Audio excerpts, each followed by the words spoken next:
ওই আব্দুল উজ্জা রে, আজকে দুনিয়াতে তোর মা নাই, বাবা নাই, তোর সৎ মাওটা ছিল, কিন্তু সৎ মাওটা থাকার কারণে আজকে তোর মা তোকে এত পরিমাণ লালন পালন করলো না। আজকে তোর মা তোর লালন পালন করলো না। আমি চাচা ভাইয়া তোকে লালন পালন করলাম, কিন্তু তুই তো ওই মুহাম্মদের দরবারে যাবি, যা যা, আমি তোকে বারণ করব না। কিন্তু আমার একটা কথা আছে, আমার টাকা দিয়ে যেই জিনিসগুলো আছে ওই পোশাকগুলো তুই খুলিয়া তুইয়া তারপরে যা। কি বললো? আমার যে জিনিসগুলো আছে ওই জিনিসগুলো খুললে তুই তারপরে যা। এভাবে করে করে আব্দুল উজ্জা চাচা যখন বললো, বলার পরে ও চাচা আমি তো যাব, আমি তো খালি গায়ে যাব, আমি তো একটা যুবক মানুষ, আমি যদি খালি গায়ে যাই তাহলে তো মাইনছে তো আমায় কি করবে, খারাপ কইব। ও চাচা রে ওই জায়গায় যাব কিভাবে? চাচা রে ওই জায়গায় যাওয়ার কারণে, ও চাচা আমি তো খালি গায়ে যাবো, এটা তো মানুষ একটা দুষ্টামি করবে, এলাকার দেখলে তো আমার একটু খারাপ মনে করবে। চাচা রে আচ্ছা ঠিক আছে, কয় যদি তুই এই কাপড় না খোলো তাহলে তুই এই কাপড় নিয়ে মুহাম্মদের দরবারে যাইতে পারবি না। চাচা তখন এভাবে করে করে আব্দুল উজ্জাকে জানায় দিল। আব্দুল উজ্জা বলে হাই রে, আমার চাচা কি বলে? চাচাকে ডেকে বলে, ও চাচা আচ্ছা ঠিক আছে, আমি সব কিছুগুলো খুলিয়ে দিলাম। চাচাকে বলে কি, চাচা আমি সব খুলে দিব। আর চাচার কাছে কি, তার মাথার টুপিটাও খুলে দিল, পাঞ্জাবিটা কাপড়টাও খুলে দিল, সব খুলে দিল। পরনের যে লুঙ্গি আছে খালি এই লুঙ্গিটা থাকে। আবার চাচা ডেকে ডেকে বলে, ওই আব্দুল উজ্জা তুই তো তোরে বলছিস সব কিছু খোলার জন্য, তুই তো তোর কাপড় উপরের কাপড় খুলছস, নিচের কাপড় খুললি না। কি করলি না? নিচের কাপড় খুললি না। আব্দুল উজ্জার মাথার ভিতরে একটা টেনশন, চাচা গো আমার নিচের কাপড়টা যদি আমি খুলে দেই আমাকে তো একটা উলঙ্গ হয়ে যাইব। আমি যদি এই ন্যাংরা অবস্থায়, যদি আমি উলঙ্গ অবস্থায় যদি আমি নবীজির দরবারে যাই, মানুষ আমাকে দেখলে একটু খারাপ ভাববো, মানুষ আমাকে দেখলে অনেক কিছু মতনা করবো। ও চাচা রে এই ন্যাংটা হয়ে কিভাবে যাব? চাচা বলতাছে, ও ভাতিজা রে তুই যদি লঙ্গি না খোলো তাহলে তুই মুহাম্মদের দরবারে যাইতে পারবি না। এই মুহাম্মদের দরবারে যাওয়ার জন্য লঙ্গি খুলতে হবে, যদি যাবি তাহলে লঙ্গি খুলতে হবে, আর যদি মুহাম্মদের দরবারে না যাস তাহলে লঙ্গিটাও পিন, কাপড়টাও পিন, ন্যাংটা থাকবি না, খালি থাকবি না, উলঙ্গ থাকবি না। এভাবে করে করে চাচা যখন বলে, ওদিকে আব্দুল উজ্জার মাথার ভিতরে একটা চিন্তা চলে আসলো, হায় রে আমার চাচা আমাকে ডেকে ডেকে বলতাছে, আমার চাচা আমাকে এত মায়া লাগায় দরদ লাগায় বলে, বলার পরে আমার চাচার খবরটা আমি ঠিক মতো শুনলাম। আচ্ছা ঠিক আছে, আমি চাচাকে খুলে খুলে সব বিদায় দিব। আব্দুল উজ্জা যখন লঙ্গি খোলা রাখে আমার রবের কাছে দোয়া করে, ও দয়ার মালিক এই দুনিয়াতে আমার মা নাই, আমার বাবাটাও নাই, আমি বড় এতিম, আমি বড় এতিম হয়ে গেলাম রে আল্লাহ। ও আল্লাহ গো, আজকে মুহাম্মদ নামে একটা মানুষ তোমার বন্ধু হিসাবে ওই মুহাম্মদের দরবারে আমি যাব, কিন্তু আমার চাচা আমার সব কাপড়গুলো খুলে নিতেছে। আল্লাহ গো উপরের কাপড়গুলো খুলে দিলাম, আজকে আমি নিচের কাপড়টা আল্লাহ খুলে দিলাম। এভাবে করে করে আব্দুল উজ্জা যখন ওই আমার রবের কাছে যখন দোয়া করে, দোয়ার করার সাথে আব্দুল উজ্জা তার লঙ্গিটা খুলে দিল। হে বান্দারা দেখো সাহাবাই কেরামের জিন্দেগিটা কারো, তারা কত সুন্দর করে ইমানটাকে এত মজবুত করে রাখছে। তুমি আর আমি আমার টাকার কিনা ইমানটাকে বিক্রি করে দিয়ে দেয়। আজকে দেখো আমাদেরকে তুমি খেয়াল করে দেখো, আজকে দুনিয়াতে কতগুলো মানুষ আছে টাকার জুড়ে ইমানটাকে বিক্রি করে দেয়, ইমানটাকে বিক্রি করে দিয়ে চলে। আল্লাহ পাক রব্বুল আলামিন দুনিয়াতে 7 শ্রেণী বানাইছেন। কয় শ্রেণী বানাইছেন? 7 শ্রেণী বানাইছেন। 7 শ্রেণীর ভিতর থেকে 1 নাম্বার শ্রেণী হচ্ছে কি, প্রথম নাম্বার শ্রেণী হচ্ছে কি জানেননি? 1 নাম্বার শ্রেণী, এই শ্রেণীটা হচ্ছে কি জানেননি? যে ব্যক্তি ইমামে আদালত হতে পারবে। ইমামে আদালত কোনটা? ইমামে আদালত সে আমি যে ইমাম সাহেব এটা তো না, আমি যে মসজিদের খতিব তেমনটা না। ও হুজুর আমি তো ইমাম সাহেব নয়, আমাকে তো ইমামে আদালত কিভাবে করতে হবে? ইমামে আদালত হচ্ছে ওটা, দুনিয়াতে আল্লাহ তাআলা বলেন আমি আল্লাহ তাআলা 7 শ্রেণী মানুষকে বানাইছি। 1 নাম্বার মানুষ, যেই মানুষগুলো ইমামে আদালত হতে পারবে, ওই 7 শ্রেণী মানুষকে আমি আল্লাহ তাআলা ওই আরশে মুহাল্লার নিচে জায়গা করে দিব। আর সে মহল্লার নিচে জায়গা করে দিতে গেলে প্রথম নাম্বারটা হচ্ছে কি? 1 নাম্বার কোনটা? ইমামে আদালত হতে হবে। ইমামে আদালত কোনটা? ও হুজুর, আমি তো ইমাম সাহেব হতে পারি নাই। ও হুজুর, আমি ইমামে আদালত কিভাবে করতে হবে?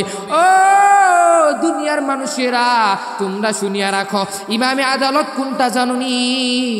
ইমামে আদালত হচ্ছে ওটা, এই যে দুনিয়ার সামান্য যারা নেতারা আছে, সামান্য যারা নেতা, ও দামি দামি নেতারা আছে, তোমরা তো ইমামে আদালত করতে হবে। বাপ পিতা মাতা যারা আছে সবাইকে ইমামে আদালত করতে হবে। এখন ইমামে আদালত কোনটা? ইমামে আদালত হচ্ছে ওটা, আমার সন্তানটা 4 বছর ধরে ধরে প্রবাসীর ভিতরে আছে, ওই সৌদি আরবে আছে, আমার সন্তানটা প্রত্যেক মাসে মাসে মাসে মাসে টাকা পাঠায়। আমার 3 সন্তান, ওই 3 সন্তানকে আমার ডেকে ডেকে রাখতে হবে। 1 সন্তান বিদেশে থাকে, আরেক সন্তান বাংলাদেশে থাকে, আরেক সন্তান ঢাকাতে থাকে, আরেক সন্তান রংপুরে থাকে। এভাবে করে করে 3 সন্তান 3 সন্তান 3 জায়গায় আছে। আমার যেই কন্যাগুলো আছে, এই কন্যাগুলো বাংলার জমিনে থাকে। এই দুনিয়ার মা বাবারা, তোমরা শুনিয়া রাখা, আজকের এই বয়ানটা তোমরা খেয়াল করে শুনবা, আজকে এই নসিহতটা তোমরা খেয়াল করে শুনবা। আমার সন্তানটা 4 বছর ধরে ধরে যে বিদেশে আছে, প্রবাসীর ভিতরে আছে, এই সন্তানটা আমাকে আমার জন্য বিদেশ থেকে টাকা পাঠায়। টাকা পাঠাইয়া এই সন্তানটা আমাকে চলায়, আমার তার যেই ছেলে মেয়ে আছে সবাইকে চালায়, একসাথে চলে। আমি যখন সন্তানটার কাছে টেলিফোন করি, আমার সন্তানটা এই টেলিফোনটা ঠিক মতন ধরে আমি যখন বাবাকে বলি, ও বাবা আমার, আজকে তুমি দেশে নাই, তুমি তো প্রবাসের ভিতরে, তুমি তো আসো, তুমি তো 4 বছর ধরে আমি তোমার মুখটা দেখি না। এই মোবাইলের ভিতরে ভিডিও কলের ভিতরে দেখি, মেসেঞ্জারের ভিতরে দেখি, ইউটিউবের ভিতরে দেখি, এবং হোয়াটসঅ্যাপের ভিতরে দেখি, ইমোতে দেখি, ফেসবুকে দেখি। আমি তোমাকে এগুলোর ভিতরে আমি তোমাকে দেখি। এই দুনিয়ার মানুষ, তোমরা শুনিয়া রাখো, আজকের সামান্য আমার যেই সন্তানটা আছে, এই সন্তানটা প্রবাসের ভিতরে চলে গেল। চলে যাওয়ার পর এই সন্তানটাকে তুমি ওই প্রবাসী থেকে তুমি কি দেখো? হোয়াটসঅ্যাপের ভিতরে তুমি ভিডিও কলে ফোন দিলে তুমি দেখতে পারো, ইমুতে ভিডিও কলে ফোন দিলে তুমি দেখতে পারো, মেসেঞ্জার ভিতরে ভিডিও কলে ফোন দিলে তুমি দেখতে পারো। তোমার সন্তানটা ওই প্রবাসী থেকে যখন ফেসবুকের ভিতরে ছবি ছাড়ে, এবং ওই ছবিটা তুমি নিয়মিত দেখতে পারো। তুমি কি একটু চিন্তা করেছো ওই তোমাকে আমাকে বানাইছে কি কারণে বানাইছে? আমি দুনিয়াতে সামান্য সেকেন্ডের সময় আমি দুনিয়াতে বাঁচবো নাকি? আমি হাকিম, এই যে এখন যে আমি মাহফিলের ভিতরে আছি, এখন যে আমি যে এই যে একটা সাপ্তাহিক মূল সেমিনারের ভিতরে যে আছি, এই যে মানুষকে দিনের দাওয়াত দেওয়ার জন্য বারংবার বলি, ও বান্দারা, তোমরা সেকেন্ডে মিনিটে ঘন্টায় মাসে সপ্তাহে তোমরা প্রতিদিনই তোমরা ওই অন্ধকার কবরের কথা চিন্তা করবা। ও বাবারা, ওই রব তোমাকে বানাইছে কি কারণে? ওই রব তোমাকে এত মায়া লাগায়া বানাইলো, তোমাকে কত সুন্দর করে 2টা চোখ দিয়েছে, তোমাকে কত সুন্দর করে কান দিয়েছে, তোমাকে কত সুন্দর করে জবান দ্বারা মুখ দিয়েছে, তোমাকে নাক দিয়েছে, হাত দিয়েছে, পা দিয়েছে। আমার মালিক তোমাকে কত সুন্দর করে সাজিয়ে দিয়েছে। বাবারা, তুমি কি আজকে চিন্তা করে দেখেছো আজকে ঢাকায় যাও কত মেডিকেলের ভিতরে তুমি যা যা দেখো কত মেডিকেলের ভিতরে কত মানুষ ওই মেডিকেলের খাটের ভিতরে শুয়ে রইছে হাত নাই পা নাই চোখ নাই নাক নাই কান নাই অনেকের কোনো অঙ্গটা বিদায় নাই বিদায় হয়ে গেলেছে ও ওই বাবারা আজকে তোরা তো ভালো মতন আসো তাও তো আমার মালিকের উপরে তোরা শুকরিয়া আদায় করস না এই যে যে প্রবাসীর ভিতরে যে 4 বছরের যে ছেলেটা আছে এই ছেলেটা 4 বছর ধরে যে বিদেশে আছে বাবাই ফোন দেয় ও জাদু আমার আজকে তুই প্রবাসের ভিতরে আসো আমার জন্য তুই টাকা বাড়া যখন এই ছেলেটা যখন 4 বছর ধরে ধরার পর যখন 4 বছর পর যখন এই ছেলেটা যখন বাংলাদেশে আসলো আসার পরে বাবার সামনে আসলো মার সামনে আসলো মাকে ডেকে ডেকে বলে ও মা ও আমার মা আমি তো তোমার সন্তান বিদেশ থেকে চলে এসেছি আমি তো তোমার সন্তান ওই সৌদি আরব থেকে চলে এসেছি মাকে ডেকে মার সামনে বসে এভাবে করে করে ওই বাবারও সামনে বসে তার যে স্ত্রী আছে স্ত্রীর সামনে বসে তার যেই সন্তান আছে ওই সন্তানের সামনে যে বসে ও একসাথে মিলেমিশে সবাই থাকে কিছুদিন পর বাবার মাথার ভিতরে একটা চিন্তা হাই রে আমার সন্তানটা বিদেশ থেকে এসেছে আমার সন্তানটাকে তো জায়গা সম্পদগুলো মাফ করে দিতে হবে ভাই বোনদেরকে দিতে হবে এবং সবাইকে একলগে বন্টক করে দিতে হবে যদি বন্টক করে দেই আমার মনে হয় আমার শরীরটা অনেক পরিমাণ খারাপ আমি মনে হয় মরেও যাইতে পারি আমি মনে হয় আর বেশি দিন বাঁচবো না তোর মা মনে হয় আর বেশি দিন বাঁচবে না এভাবে করে করে বাবা আর মা সবাইকে ছেলে মেয়েদেরকে একসাথে বসায় রাইখা ছেলে মেয়েদের সামনে সবাইকে একসাথে ডেকে ডেকে বলে ও জাদু আমার তোরা আয় আয় আয় এভাবে করে করে যখন সন্তানদেরকে একসাথে বসে রাখলো বসে রাখার পর এই সন্তানটা যখন বসলো বসার পরে এই সন্তানটা ওই বাবার মাথার ভিতরে একটা চিন্তা আমার এক ছেলে প্রবাসের ভিতরে থাকে ওরে একটু সম্পদগুলো বেশি দিতে হবে ওরে একটু ওই সম্পদগুলো বেশি দিতে হবে আবার আমার আরেক ছেলে থাকে গ্রামের ভিতরে থাকে এই ছেলেটা রাখাল হয়ে কৃষক হয়ে কাজ কাম করে আমার আরেক ছেলেটা ঢাকা থাকে ঢাকা থেকে থেকে রিক্সা চালায় আমার বড় ছেলেটা থাকে ওই বিদেশের ভিতরে থেকে থেকে আমার জন্য টাকা বাড়ায় ওরে একটু বেশি করে দিতে হবে মার কাছে বলে ওই ওই যে বুড়া যে বাবাটা আছে বাবাটা যে তার স্ত্রীর কাছে বলে হাই রে ও স্বামী আমার বড় ছেলেটাকে একটু বেশি করে দিও হয়তো ভালো মতন আমাদেরকে টাকা পয়সা দেয় এই ছোট ছেলে দুইটা তো 2 নাম্বারটা 3 নাম্বারটা ওরা তো টাকা তো কম টাকা ইনকাম করে ওদেরকে একটু কম দিলেও চলবো মেয়েদেরকে বলে ওই কন্যারা ওই আমার মেয়েরা তোরা এদিকে আয় তোরা তো পরের বাড়ি চলে গিয়েছো তোদের তো সম্পদ লাগবে না তোরা তো এই সম্পদ দিয়া তোরা কি করবি এভাবে করে করে ওই মেয়েদেরকে বলে মেয়েরা বলে ও বাবা আজকে তুমি যদি মরিয়া যাও ও মা তুমি যদি আজকে মরিয়া যাও মরিয়া গেলে আমার ছেলে যারা আছে তোমার যে নাতিবতীরা তারা তো আমার কাছে ডেকে ডেকে বলবে ও মা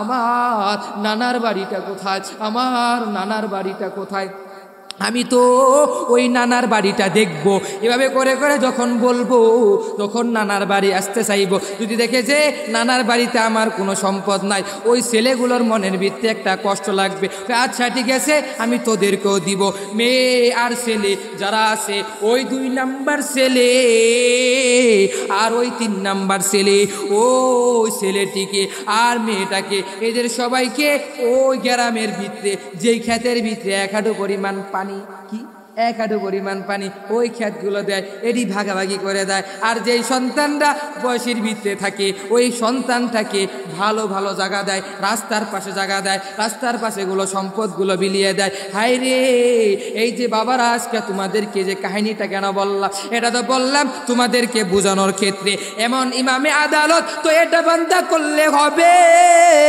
না বড় ছেলেকে যেই চোখে দেখবা ছোট ছেলেকে একই চোখে দেখবা মেয়েদেরকে একই একই চোখে দেখবা, কেউ সবাইকে একবারে সবার যেই হক আছে হকগুলো পূর্ণ করে দিবা। ও বাবারা, তোমরা আজকে দুনিয়াতে ইমামে আদালত কায়েম করতে হবে। ইমামে আদালত, আমি মসজিদের ইমাম সাহেব, আমার যে ইমামে আদালত করতে হবে তেমনটা না।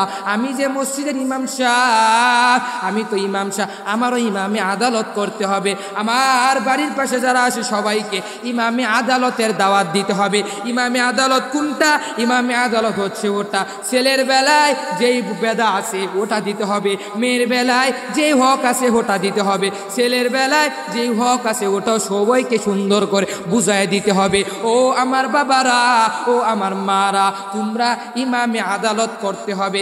ইমামে আদালত হচ্ছে ওটা যারা এবং ছেলে মেয়েদেরকে যেই হকগুলো আছে বুঝায় বুঝায় দেয়, ওই ব্যক্তিগুলো ইমামে আদালত করতে পারলো। কিন্তু আঙ্গ দেশে যেই নেতারা আছে, আঙ্গ দেশে যেই মেম্বাররা আছে, আঙ্গ দেশে যারা আছে ওই নেতারাও ইমামে আদালত করতে পারে না। ও নেতারা, তোমরা সবাইকে আমি তোমাদেরকে ইমামে আদালত করার দাওয়াত করে দিলাম। ইমামে আদালত কোনটা?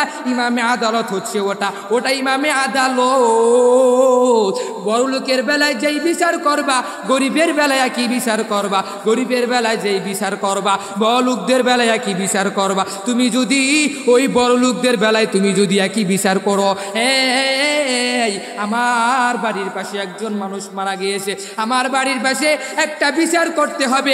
ও নেতারা, তোমরা খেয়াল করে শুনবা, ও দুনিয়ার নেতারা মেম্বাররা তোমরা খেয়াল করে শুনবা, তোমরা তো ইমামে আদালত গ্রহণ করতে হবে। তোমাদেরকে আমি কঠিন আকারে বলি, সবাইকে ইমামে আদালত গ্রহণ করতে হবে। ইমামে আদালত হচ্ছে ওটা, ও নেতারা, একটা গরিব ছেলেটা বিপদে পড়ছে, ওই তোমার কাছে যখন ফোন দিবে, মেম্বার সাহেব আপনি কোথায় আছে? আমি তো ঢাকাতে আছি। কয় আপনি কোন দিন আসবেন? কয় আমি উমুক দিন আসবো।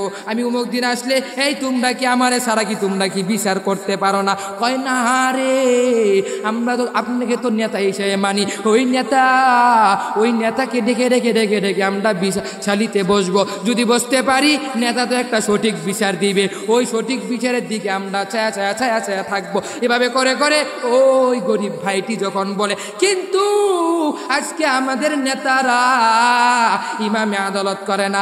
নেতারা যখন বড়লোক ব্যক্তিরা ফোন দেয়, এই নেতা, ও মেম্বাররা এই বিচারটা একবারে বন্ধ করে দিবি। বিচারটা বলবি কি, আমার পোলার দোষ, কিন্তু আমার পোলার দিয়ে ঘুরাবি না। এই বিচারটা করবি কার দিকে? ওই গরিব সিগের দিকে বিচারটা ঘুরাই দিবি। না না, এটা তো ইমামে আদালত না। ইমামে আদালত কোনটা?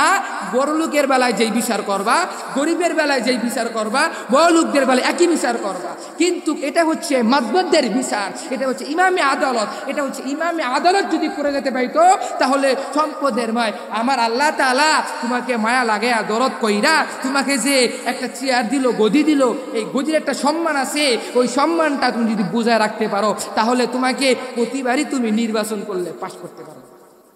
নাকি নির্বাচন করলে কি প্রতিবারই পাস করতে পারবা। কিন্তু আমাদের দেশে যদি নির্বাচন যদি আসে, নির্বাচন আসলে আমিও তো গত এই যে গত কয়েক বছর আগে যে নির্বাচন হয়েছিল, এই নির্বাচন হওয়ার ভিতরে আমি যখন মাহফিলের ভিতরে যাইতে ধরছিলাম, আমার গাড়িতে থামিয়া বলতাছে, হুজুর। আমি বললাম কি হয়েছে নেতা সাহেব? এ হুজুর, আপনারা তো অনেক বড় ভালো মানুষ। ও হুজুর, আপনারা তো নামাজ কালাম করেন। ও হুজুর, আপনারা তো বিভিন্ন জায়গায় মাহফিল করেন, বিভিন্ন জায়গায় আপনি বয়ানে যান। ও হুজুর, আমি আপনার কাছে বলে রাখি, এই যে আমার অঞ্চলের ভিতরে, আমার কৌমের ভিতরে যতগুলো মাহফিল থাকবে, অতগুলো মাহফিলের ভিতরে আমার নামটা অনেক গর্ব কইরা বলবেন।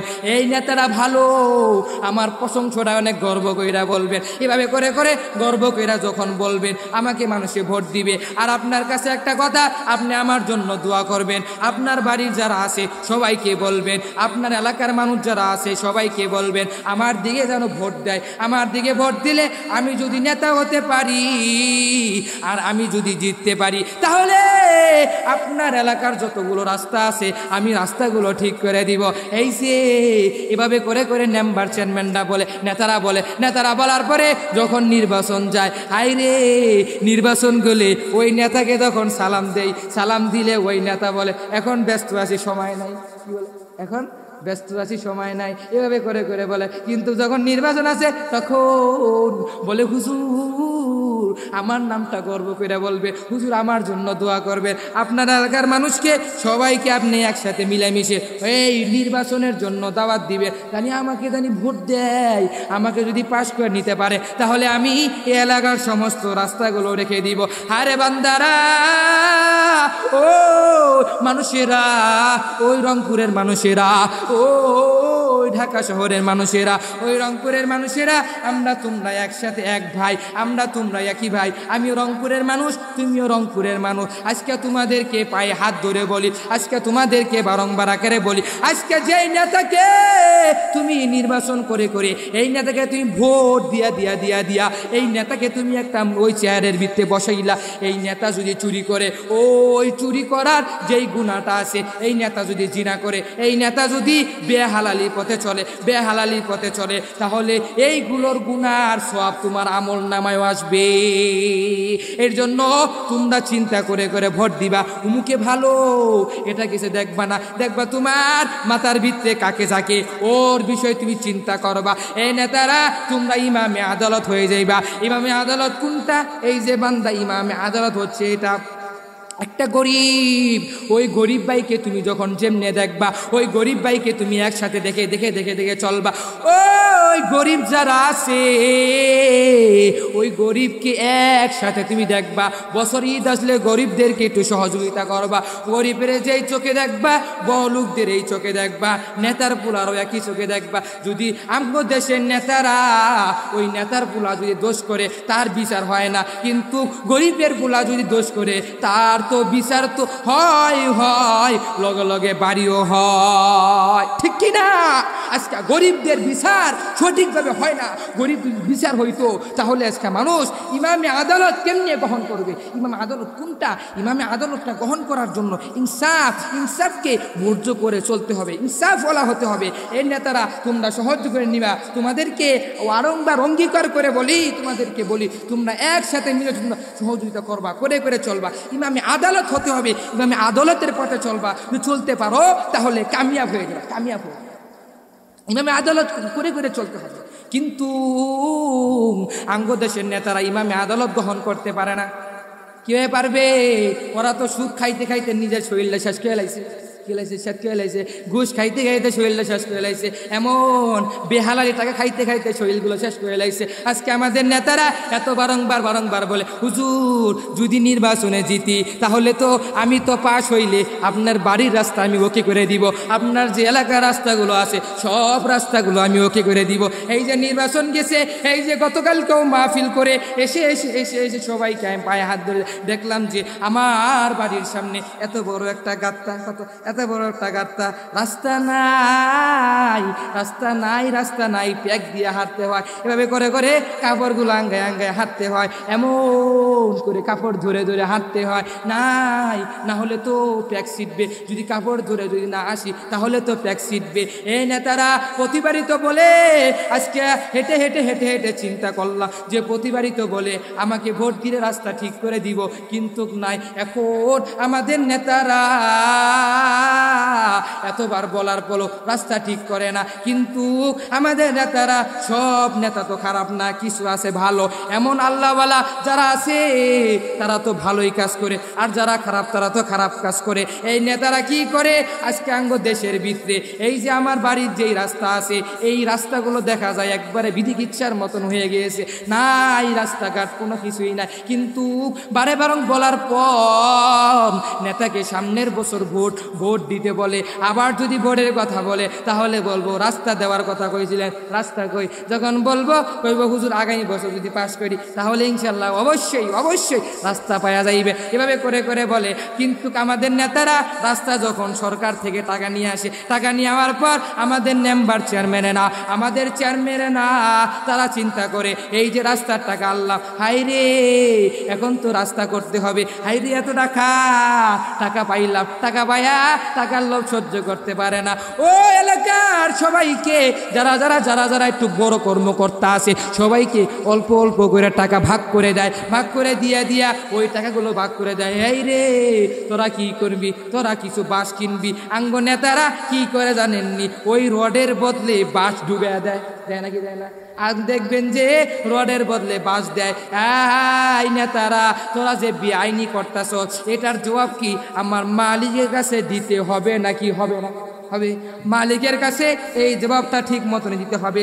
এই মালিক তোদেরকে যখন জিজ্ঞাসা করবে ওই নেতারা, ওই কর্মকর্তারা, ওই নেতারা, আমি তোদেরকে এত মায়া লাগে, দরদ লাগে একটা পদ দিয়েছি, এত ভালোবাসা তোদেরকে পদ দিয়েছি, তোদেরকে আমি যেই গদিটা দিয়েছি ওই গদিটা তোরা তো ঠিক মতন অর্জন করতে পারতাছিস না। তোরা তো এই প্রধানমন্ত্রীর কাছ থেকে তোরা তো টাকা আনো, টাকা এনে তোরা চলস কিভাবে? রাস্তার কথা গে টাকা আনো, টাকা এনে এনে তোরা কি করো? ওই রডের বদলে তোরা বাঁশ ডুবে দেস, কি দেস? বাঁশ ডুবে দেস। এভাবে করে করে বেহালাল টাকা দিয়ে আর কয়দিন চলবি? এই নেতা তুই কি একটু কবরের কথা চিন্তা করছস নাকি? ও নেতারা আমি সবাইকে একসাথে বলি, তোমরা সবাই আজকে ইমামে আদালত হতে হবে।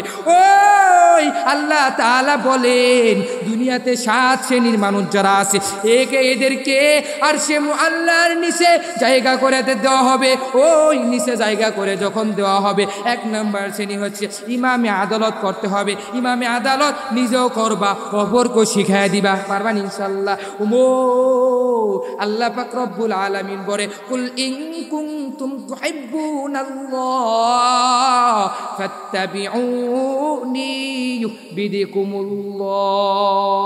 আল্লাহ তাআলা আরেক আয়াতের ভিত্তিতে কত সুন্দর করে বলতেছেন যে আল্লাহ তাআলা মায়া লাগে সুন্দর করে বলে, এই মানুষেরা তোমরা শুনিয়া রাখো, এই জগতের মানুষেরা তোমরা শুনিয়া রাখো, তোমরা সবাই মিলে ইমামে আদালত করতে হবে নাকি হবে না? ইমামে আদালত করলে তোমার ইমানটাকে জিন্দা হবে।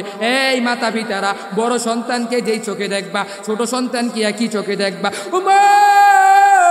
এত বড় দামি নেতা হইল উমর, এত বড় নেতা হইয়া তিনি ইমামে আদালত করছে। কিভাবে করছে? ইমামে আদালত কত দামি হয়ে ইমামে আদালত করলো। এই উমরের নেতার জিন্দগিটা কিভাবে চলছে? আল্লাহ পাক রব্বুল আলামিন বলেন কুল্লুকুম রাঈন ওয়া কুল্লুকুম মাসউলুন আন রাইয়াতিহি। আল্লাহ তাআলা বলেন হে মানুষেরা তোমরা শুনিয়া রাখো, কুল্লুকুম রাঈন ওয়া কুল্লুকুম মাসউলুন আন রাইয়াতিহি। ও বান্দারা তোমরা শুনিয়া রাখো, ওই ঘরে বাবারা তোমরা একসাথে তোমরা শুনিয়া নিবা। কোনটা শুনিয়া নিবা? তোমরা একসাথে তোমরা শুনিয়া শুনিয়া চলবা যে তোমার ঘরের ভিতরে তুমি হচ্ছে বাবা, তোমাকে নেতা করতে হবে। তোমার ঘরের ভিতরে তুমি হচ্ছে নেতা, তুমি ইমামে আদালত করতে হবে। বড় সন্তানকে যেই চোখে দেখবা ছোট সন্তানকে একই চোখে দেখবা। এভাবে করে করে দেখে দেখে যদি চলতে পারো তাহলে তুমি কামিয়াব হইবা। আর যদি এই সন্তানকে তুমি যদি ইমামে আদালত না দিয়ে যদি অন্ধকার কবরে যাও, ওই অন্ধকার কবরে তোমার হিসাব দিতে হবে। আমার মালিক জিগাবে তোর সন্তানকে তুই ইমামে আদালত করে দিতে পারস নাই, এই তোর শাস্তি আছে, অন্যরকম শাস্তি হবে। কেমন শাস্তি? কঠিন মহাবয়ক শাস্তি। এই শাস্তির ভিতরে তোমরা সবাই মিলে একসাথে ইমামে আদালত করতে হবে। করতে হবে নাকি হবে না? এই বাবারা তোমরা যে ঘরের ভিতরে তুমি যে বড় নেতা, এই নেতাকে নেতা তোমাকে যে বানাইলো, তোমাকে যে তোমার ঘরের ভিতরে তুমি হচ্ছে বড় গার্জিয়ান, ও বাবারা তোমরা ইমামে আদালত হতে হবে। তোমরা ইমামে আদালত করবা। ইমামে আদালত কোনটা? এত বড় দামি ইমামে আদালত হচ্ছে ওটা। উমরের জিন্দিগিটা খেয়াল করো। ইমামে আদালত কোনটা? আদালত করতে হবে। আদালত করে করে সবাইকে একসাথে মিলেমিশে আদালত করতে হবে। আদালত করে করে চলবা। কোনটা আদালত? আদালত হচ্ছে এটা। শুনবা যে কি উমরের জিন্দিগিটা খেয়াল করবা, উসমানের জিন্দিগিটা খেয়াল করবা, আবু বকর তার জিন্দিগিটাও খেয়াল করবা। এভাবে করে করে ও বাবারা তোমরা ইমামে আদালত করবা। ইমামে আদালতে আইন দাল আলিফ লাম তা এটা ধরে রাখতে হবে। এটা যদি ধরে রাখতে পারো তাহলে আদালত করতে হবে। আবু বকর তার জিন্দিগিটা খেয়াল করবা। আবু বকর নবীজির কাছে এত দামি হইল কিভাবে? উমর এত দামি হইল কিভাবে? আমার নবী বলে যদি আমার পরে যদি নবী হইতো তাহলে ওই উমরই হইতো। উমর এত দামি হইল কিভাবে? উমর এত দামি সম্মান কিভাবে হইল? ও বাবারা তোমরা খেয়াল করে শুনবা। উমর ইমামে আদালত করছে। ও নেতারা তোমাদের কাছে এই কাহিনীটা শোনা প্রয়োজন। উমর এর জিন্দিগিটা খেয়াল করে শুনবা। উমর একদিন উমরের খাদেম আছে আসলাম। নাম কি? খাদেমের নাম কি? আসলাম। কি নাম? আসলাম। উমরের খাদেমের নাম কি? আসলাম। আসলাম খাদেম থাকে না? একটা করে বড় বড় হুজুর যারা বক্তা আছে সবাই একটা করে খাদেম আছে। খাদেম থাকে না? খাদেম থেকে উমর রাদিয়াল্লাহু তাআলা তার জিন্দেগির ভিতরে তার একটা খাদেম আছে কি আসলাম রাদিয়াল্লাহু তাআলা। এই আসলাম তিনি কেমন ছিল? আসলাম তিনি দামি কিভাবে হইল? উমর তার জিন্দেগিটা কিভাবে বান্দা চললো? ওই নেতারা তোমরা এই কাহিনীটা খেয়াল করে শুনবা। উমরের জিন্দেগিটা তো দামি কিভাবে হয়ে গেল? উমর এত দামি হওয়ার পরেও উমর এত জিন্দেগিটা দামি কিভাবে হইল? উমরের জিন্দেগিটা এত দামি কিভাবে হইল? হওয়ার পরে এই উমর এতবার বারংবার এই উমর রাদিয়াল্লাহু তাআলা আনহু একদিন তার খাদেমকে ডেকে ডেকে বলতাছে, ও আমার খাদেম আসলাম, আয় আমরা দেখব আমার এই কওমের মানুষেরা কি কাজগুলো করে, তারা কি কাজগুলো করে করে চলে, আমি এটা খেয়াল করে দেখব। উমরের মাথার ভিতরে একটা চিন্তা আসলো। আসলামকে নিয়ে একদিকে রাস্তার দিকে রওনা করলো। তখন একটু রাস্তার সামনে যখন যাওয়ার পরে উমরের মাথার ভিতরে একটা চিন্তা আসলো। ও আসলাম, এই গভীর রাত্রে বেলায় আমার কওমের মানুষটা সবাই তো ঘুমায় গেছে, আজকে কেন ওই যে অনেক দূরে একটা বসতির ভিতরে কেন ফুট আকারে কেন বাতি জ্বলা যায়? ওই আসলাম যাই ওই দেখবো যে ওই বাতি কেন জ্বলে। উমর আর তার খাদেম আর তার সফর সঙ্গীদেরকে নিয়ে উমর ওই জায়গায় গেল। যাওয়ার পরে ওই জায়গায় যায় গেল। ও বাবারা, উমর গেল একটা গরিব ব্যক্তির বাড়িতে। ওই জায়গায় যায় বলতাছে, বাড়ির ভিতরে টুক্কা দেয়। আসলাম যা বলতাছে, ও মহিলা, ওই বাড়ির ভিতরে কি আছো তোমরা, একটু গেটটা খুলিয়া দাও। ওই বাড়ির ভিতরে যেই মহিলা আছে তারা গেটটা খুলিয়া দিল। খুলে দেওয়ার পর তাদের মাথার ভিতরে একটা চিন্তা আসলো, হায় রে, নেতা কোনো আমাদের বাড়ির ভিতরে এসেছে। নেতা জিজ্ঞাসা করলো, উমর বলতাছে, ও মহিলা, আজকে এই আমার কওমের মানুষরা সবাই তো ঘুমিয়ে গেছে, আমার সন্তানরা আজকে না খেয়া ঘুমায় গেল। আমি চুলা যখন নিবা, আমার সন্তানগুলো যখন ঘুমায় পড়লো, আমি চুলাটা নিভায় পড়লাম। নিভায়টা পড়ার পর এই চুলাগুলো নিভায় পড়া, আমি মাথার ভিতরে একটা চিন্তা আসলো, আমার সন্তানটা পেটের খিদায় কানতে ঘুমায় গেল। ও আমি বড় গরিব। এই উমরের কাছে যখন এই কাহিনীটা বলল, উমর আসলাম, আমাকে আল্লাহ তাআলা কত বড় নেতা বানাইছে, আমাকে আল্লাহ তাআলা এই কওমের একটা লিডার বানাইছে। এই লিডার হওয়ার পরেও আমি আমার কওমের মানুষদেরকে যদি আমি না দেখে, যদি আমার আল্লাহ তাআলা যদি কাল হাসরের ময়দানে যদি জিজ্ঞাসা করে, ওই উমর, আমি যে তোকে বড় একটা লিডার বানায়া দিলাম, তোকে যে বড় নেতা বানায়া দিছি, আজকে নেতা হইয়া তুই কেন তোর এলাকার ভিতরে গরিব, এই গরিবদেরকে তুই কেন দেখোস নাই? তুই কেন খালি বড় লোকদের খালি দেখছ, তুই কেন ওই গরিবদেরকে দেখোস নাই? এইভাবে করে করে যদি আমার রব যদি আমাকে জিজ্ঞাসা করে তাহলে আমার কি হালত হবে? ওই আসলাম বলে, আসলাম ল ল ল ল যাই, ওই বাইতুল মালে যাই, ওই কুশাগারের দিকে যাই, বাইতুল মালের দিকে যায় আসলামকে নিয়ে এক বস্তার ভিতরে একটা খাবারগুলো জোগাড় করলো। খাবার জোগাড় করে আসলামের মনের ভিতরে চিন্তা, হাই রে আমি তো নেতাকে বস্তা নিতে দিব না, এই নেতাকে আমি তো নিতেও দিব না, আমি নিজেই মাথায় নিব। আসলাম বস্তার ভিতরে মালগুলো ভরলো, উমরও ভরলো। ভরার পরে উমর ভরে ভরে ভরে ভরে বস্তার মুখটা বাঁধলো। আসলাম যখন বস্তাটা কাদের ভিতরে যখন নিতে গেল, উমর বারণ করে, ওই আসলাম তুই এই বস্তা নিবি না, এই বস্তা তুই নিবি না, এই বস্তা তোর নেওয়ার মতন যোগ্যতা হয় নাই, এই বস্তা আমি নিব। আমি নিয়ে এই বস্তা আমি নিয়ে ওই গরিব মহিলার বাড়িতে যাব। আসলামের মাথার ভিতরে কয়, উমর ও নেতা আপনাকে তো বস্তা নিতে দিব না।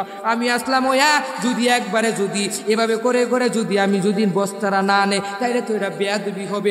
ও নেতা আমি আপনাকে এই বস্তা নিতে দিব না। উমর বলে, ও আসলাম আমার আল্লাহ তাআলা আমাকে এত মায়া লাগাইয়া এত দরদ লাগাই আমাকে একটা বড় দায়িত্ব দিয়েছে। বড় একটা দায়িত্ব দেওয়ার পর এই দায়িত্বর হক যদি পালন না করি, আমাকে যদি কাল হাসরের ময়দানে জিজ্ঞাসা করে তাহলে আমি জবাবদারি কি দিব? আমি জানি জবাবদারি দিতে পারি। আসলাম গো তার কাছে তো মায়া লাগাইয়া বুঝায় যখন বলল,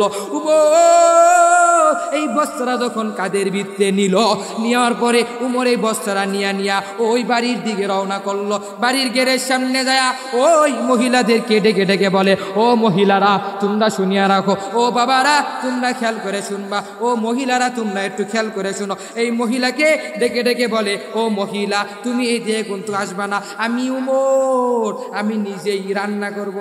সুবহানাল্লাহ, মারহাবা, সুবহানাল্লাহ। দেখছেন কি বড় দামি নেতা, কি বড় দামি নেতা। উমর কয় কি, মহিলার কাছে যায় কয় কি, ওই মহিলা তুমি কিন্তু এদিকে আসবা না, আমি নিজেই রান্না করব, নিজে রান্না করে করে আমি তোমাদেরকে খাওয়াইবো, তুমি কিন্তু এদিকে আসবা না। উমর এইভাবে করে করে ওই মহিলাদেরকে বলে। আসলাম বলে কয়, আসলাম বলে, ও নেতা আপনি তো দরকার কি, এই খাবারগুলো তো রান্না করা দরকার নাই, আপনি ওনার কাছে দিয়ে দেন, ফেরাই রান্না করে খাইতে পারবো। এভাবে করে উমর রাদিয়াল্লাহু তাআলা বলে, আসলাম রে আমাকে ওই রব যদি জিজ্ঞাসা করে একটা গরিব মানুষকে তুই দেখছস নি, তখন আমি কি বলবো? আমার তো জবাবদারি কোনো কিছুই নাই।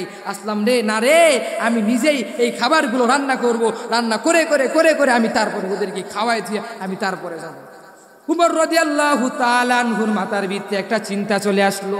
চিন্তা চলে আসার পর উমর রাদিয়াল্লাহু তাআলা আনহু ওই মহিলাদেরকে বলে, এই তোমরা ওই জায়গায় বসবা। আসলাম রে বলে, আসলাম তুই ওই জায়গায় বসবি, তুই আমার সাথে থাকবি না।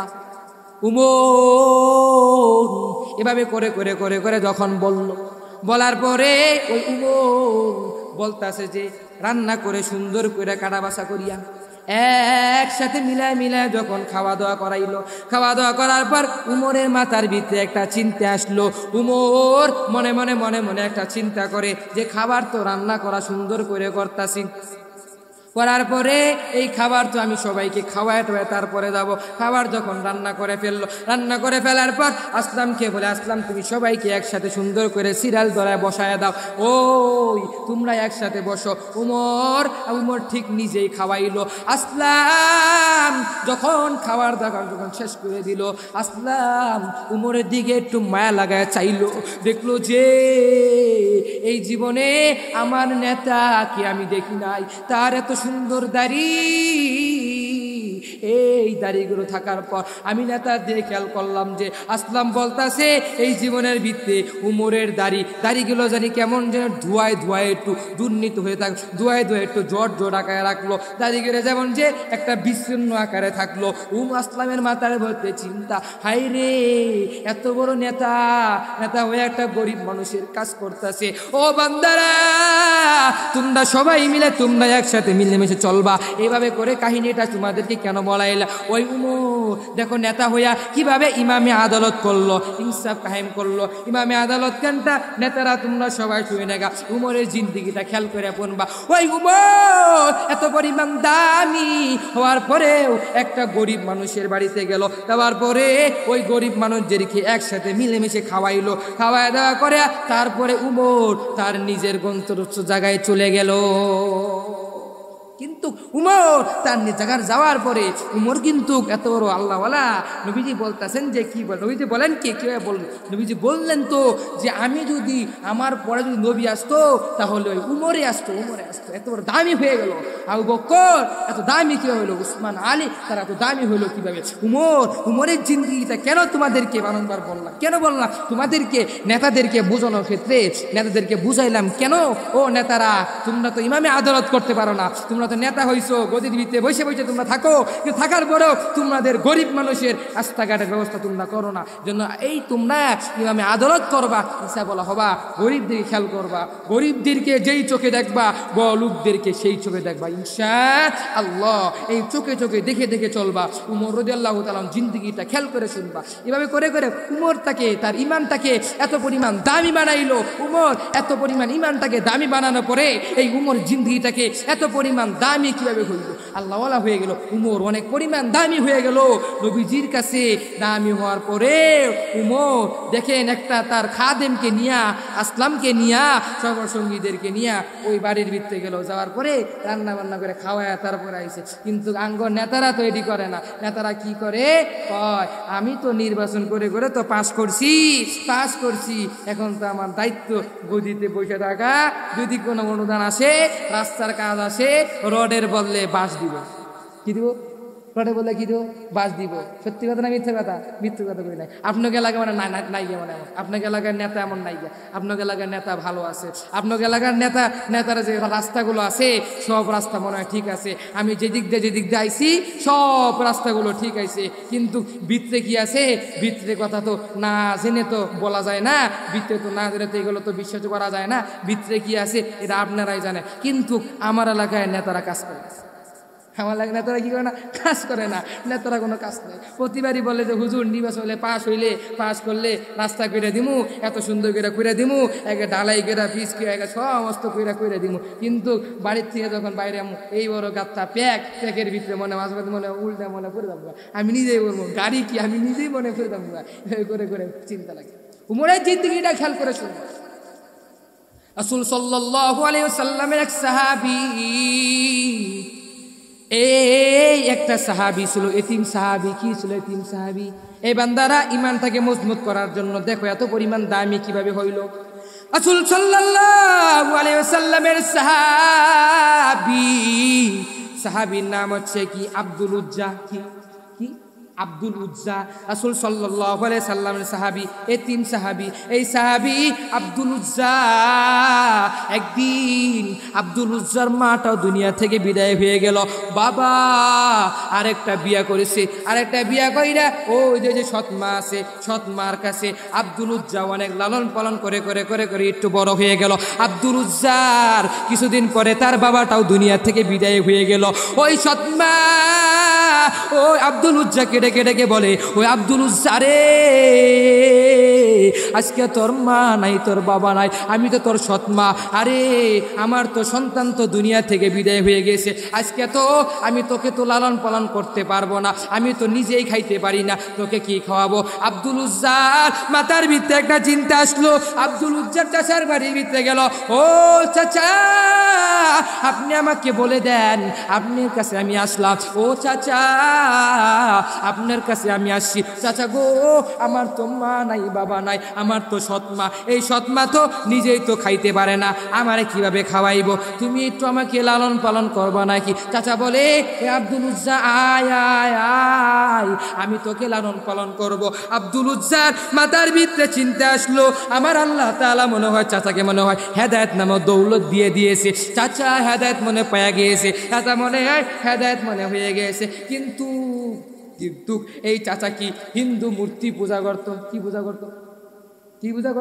মূর্তি পূজা করতো। মূর্তি পূজা যখন করলো, করার পরে চাচার মূর্তি পূজা করে আব্দুল উজ্জা চাচার কাছে থেকে বড় একটু লালিত পালিত হওয়ার পরে আব্দুল উজ্জা অনেক বড় হয়ে গেল।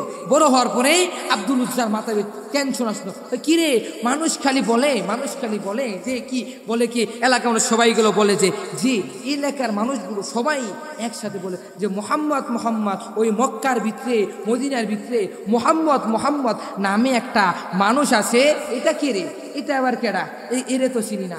এই বলে একটা কালিমার দাওয়াত দেয়, এই দাওয়াতের কাজটা তো আমার শুনতে হবে। একদিন আব্দুল উজ্জা চাচাকে পলায় পলায় পলায় পলায় ফাঁকি দিয়ে চলে গেল, ওই মক্কার ভিতরে গেল। মক্কার ভিতরে মন তো যায় নাই, কিন্তু মক্কা তো অনেক পরিমাণ দূর। ওই মক্কার ভিতরে কিভাবে যাইব? আব্দুল উজ্জার মনের ভিতরে একটা চিন্তা আসলো যে আমার তো এই দুনিয়া তো মা নাই, বাবা নাই, কেউ তো নাই, দুনিয়া থেকে বিদায় হয়ে চলে গিয়েছে। দুনিয়া থেকে তখন বিদায় হয়ে চলে গেল, যে আমার মাটাও দুনিয়া থেকে বিদায় হয়ে গেছে। আমার সৎ মা আছে, কিন্তু সৎ মাকে তো আমার লালন পালন করে না। আমার চাচার ঘরের ভিতরে থেকে থেকে আমি তো অনেক পরিমাণ বড় হইলাম। আব্দুল উজ্জার মাথার ভিতরে একটা টেনশন আসলো। টেনশন আসার পরে আব্দুল উজ্জা একদিন চাচাকে নিয়ে যখন খাবার টেবিলের ভিতরে যখন বসলো, চাচা ডেকে বলে, ওই আব্দুল উজ্জা কই রে, আয় আয় আয় আয়, আমরা একসাথে মিলে খাওয়া দাওয়া করি, আয় রে আয় রে। আব্দুল উজ্জা তো টেবিলের ভিতরে খাবারের টেবিলে বসে না, না বসে বসে আব্দুল উজ্জা তার মনের ভিতরে একটা চিন্তা, ওই চাচাকে ডেকে ডেকে বলে, ও চাচা, আচ্ছা আমি তো খাবো না, আমার পেটে কোনো খিদা নাই। চাচাকে বলে, ও চাচা, আমি আপনার কাছে অনেক দিন ধরে ধরে ধরে ধরে একটা কথা বলবো, আমার মনের ভিতরে একটা কথা লেগেছে। ও চাচা, আপনি কি শুনবেননি? কয় বলো শুনবো। কয় চাচা গো, ওই যে মক্কার ভিতরে মদিনার ভিতরে একটা যে মানুষ আছে, মোহাম্মদ নামে একটা মানুষ আছে, ওই মানুষটা কেমন? কয় চাচা বলে, ওই মানুষটা অনেক বড় দামি এক মানুষ, এই মানুষটা অনেক বড় দয়ালু, অনেক বড় মেহেরবান, এই মানুষটা অনেক পরিমাণ দাম, তার দামটা অনেক পরিমাণ সম্মান আছে, এই মানুষটার অনেক পরিমাণ দাম। এভাবে করে করে আব্দুল উজ্জার চাচা যখন বলার পরে আব্দুল উজ্জার চাচা তাকে ডেকে ডেকে ডেকে ডেকে বলে, ও আব্দুল উজ্জা রে, তুই কেন ওর কথা মনে মনে বললি? আমি আর কেন কেন মনে মনে বলছি? উনি বলে, হয় একটা মনে হয় কালিমার দাওয়াত দেয়, ওই কালিমাটা তো আমার শিখতে হবে। চাচা বলে, ওই আব্দুল উজ্জা রে, এই দুনিয়াতে তোর মা নাই, তোর বাবা নাই, আমি তোকে লালিত পালিত করে করে আমি তোকে অনেক বড় বানাইছি। আজকে মা না থাকার কারণে তুই অনেক আমার কাছে, তুই আমার জিনিস খায়া খায়া খায়া খায়া তুই বড় হইস। ওই আব্দুল উজ্জা রে, তুই আজকে ওই মোহাম্মদের দরবারে যাবি না, ওই কালিমা তুই মানবি না। এভাবে করে করে চাচা তখন বলে, কয় ভাতিজা বলে, ও চাচা, আমি তো যাব না, আমি যাব যাব যাব আমি যাব, কিন্তু যাব আমি ওই জায়গায় ওই মুহাম্মদের দরবারে যাব, যে আমি একটা কালিমা পড়বো, যেই কালিমার দাওয়াত দেয়, এই কালিমাটা আমি ঠিক মতো মেনে নিব। আব্দুল উজ্জার মনে মনে যখন বলল, বাবা তখন দুনিয়া থেকে যখন বিদায় হয়ে গেল, চাচার কাছে যখন ডেকে ডেকে বলল, ও চাচা রে, আমি যাব, ওই জায়গায় যাব। চাচার কাছে বারংবার বারংবার বলার পরে চাচা বলে, কয় না না না, তুই ওই যাবি না। ওই চাচা একবার বলতাছে, ওই আব্দুল উজ্জা রে, তুই যদি ওই জায়গায় যা, তুই ওই জায়গায় গেলে তুই আমার কাছে আজীবন আসতে পারবি না। কি বলে চাচা, কি বলে? তুই যদি মুহাম্মদের দরবারে যদি যাস, তাহলে তুই আমার কাছে আজীবন আসবি না। এভাবে করে করে চাচা যখন বলে, চাচা বলার পরে চাচার মাথার ভিতরে, আব্দুল উজ্জার মাথার ভিতরে মনে মনে একটা চিন্তা, আমি যদি মুহাম্মদের দরবারে যাই, তাহলে চাচা আমাকে দেখবে না। আচ্ছা ঠিক আছে, না দেখো। তখন বলতে, চাচা আমি যাব, আমি ওই মুহাম্মদের দরবারের ভিতরে যাব। চাচা এভাবে করে করে যখন বলল, আব্দুল উজ্জা যখন চাচার কাছে জানায় দিল, ও চাচা, আমি তো মুহাম্মদের দরবারে যাব, যা আমি ওই কালিমাটা পাঠ করব। চাচা ডেকে ডেকে বলে, ওই আব্দুল উজ্জা রে, আজকে দুনিয়াতে তোর মা নাই, বাবা নাই, তোর সৎ মাওটা ছিল, কিন্তু সৎ মাওটা থাকার কারণে আজকে তোর মা তোকে এত পরিমাণ লালন পালন করলো না। আজকে তোর মা তোর লালন পালন করলো না। আমি চাচা ওয়া তোকে লালন পালন করলাম, কিন্তু তুই তো ওই মুহাম্মদের দরবারে যাবি, যা আমি তোকে বারণ করব না। কিন্তু আমার একটা কথা আছে, আমার টাকা দিয়ে যেই জিনিসগুলো আছে, ওই পোশাকগুলো তুই খুলিয়া তুইয়া তারপরে যা। কি বললো, আমার যে জিনিসগুলো আছে ওই জিনিসগুলো খুললে তুই তারপরে যা। এভাবে করে করে আব্দুল উজ্জা চাচা যখন বলল, বলার পরে ও চাচা আমি তো যাব, আমি তো খালি গায়ে যাব, আমি তো একটা যুবক মানুষ, আমি যদি খালি গায়ে যাই তাহলে তো মানছে তো আমায় কি করবে, খারাপ করিব। ও চাচা রে ওই জায়গায় যাব কিভাবে, চাচা রে ওই জায়গায় যাওয়ার কারণে, ও চাচা আমি তো খালি গায়ে যাবো, এটা তো মানুষ একটা দুষ্টামি করবে, এলাকার দেখলে তো আমার একটু খারাপ মনে করবে, চাচা রে আচ্ছা ঠিক আছে, কয় যদি তুই এই কাপড় না খোলো তাহলে তুই এই কাপড় নিয়ে মুহাম্মদের দরবারে যাইতে পারবি না। চাচা তখন এভাবে করে করে আব্দুল উজ্জাকে জানায় দিল। আব্দুল উজ্জা বলে হাই রে, আমার চাচা কি বলে, চাচাকে ডেকে বলে ও চাচা আচ্ছা ঠিক আছে আমি সব কিছুগুলো খুলিয়ে দিলাম। চাচাকে বলে কি চাচা আমি সব খুলিয়ে দিব। আর চাচার কাছে কি তার মাথার টুপিটাও খুলে দিল, পাঞ্জাবিটা কাপড়টাও খুলে দিল, সব খুলে দিল। পরনের যে লুঙ্গি আছে খালি এই লুঙ্গিটা থাকে। আবার চাচা ডেকে ডেকে বলে ওই আব্দুল উজ্জা তুই তো তোরে বলছিস সব কিছু খোলার জন্য, তুই তো তোর কাপড় উপরের কাপড় খুলছস, নিচের কাপড় খুললি না, কি করলি না, নিচের কাপড় খুললি না। আব্দুল উজ্জার মাথার ভিতরে একটা টেনশন, চাচা গো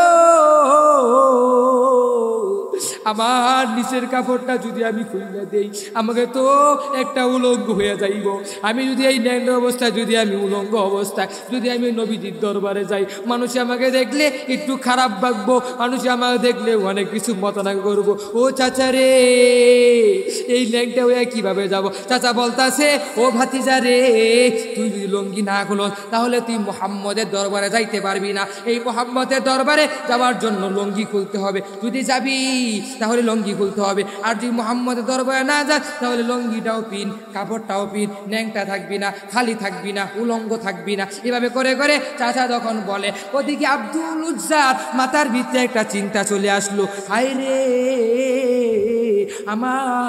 আমার চাচা আমাকে ডেকে ডেকে বলতাছে, আমার চাচা আমাকে এত মায়া লাগায় দরদ লাগায় বলার পরে আমার চাচার খবরটা আমি ঠিক মতো শুনলাম।